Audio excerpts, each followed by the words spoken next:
is actually the number one pair just because it can have the move the fastest, but it's not because it's the best trade that I would take. Same thing here. This is my number two pair, number three. My number four pair is actually the lowest risk trade, meaning it should have the highest reward. So we're gonna get into all of that right now. I'm gonna break everything down. Just want to kind of give you guys a global idea of how I take the perception of taking a trade, like my perception of taking a trade. And it's not just about taking any trade. It's like you have to understand the type of trade that you're taking. I can take a trade that does not meet my checklist, but I know I'm fully aware of it and I'm okay with it. And a lot of people just one don't know the type of trade that they're taking, and since they don't know, they're not okay with it because they're not fully aware. So I'm gonna break everything now as best as I can.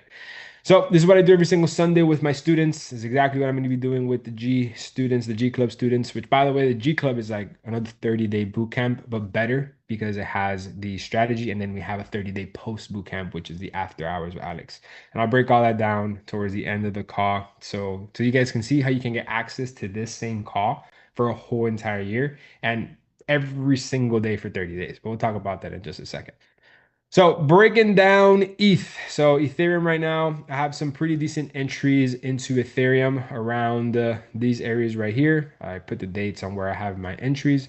Right now, I'm decently up on Ethereum, which is great. I met some pretty big crypto guys at an event this Friday, and they said ETH should be at 10,000 by Christmas, which would be in 5, 6 months.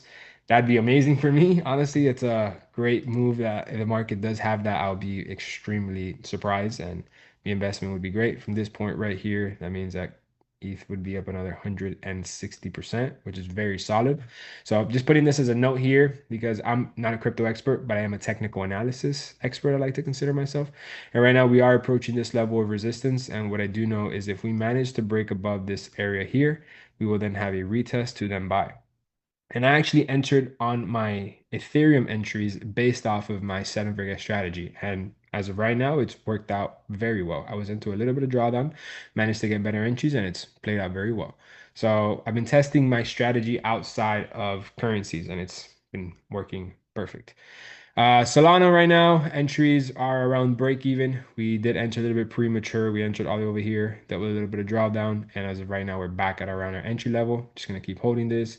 Dodge, not interested. XRP, you guys don't even want to know where I got entries on XRP. Like I got some ridiculous entries that I missed out on. Bitcoin, I have some entries down here as well. Just some long-term positions that I'm holding and continue to go. But let's begin on the currency pairs. So my first pair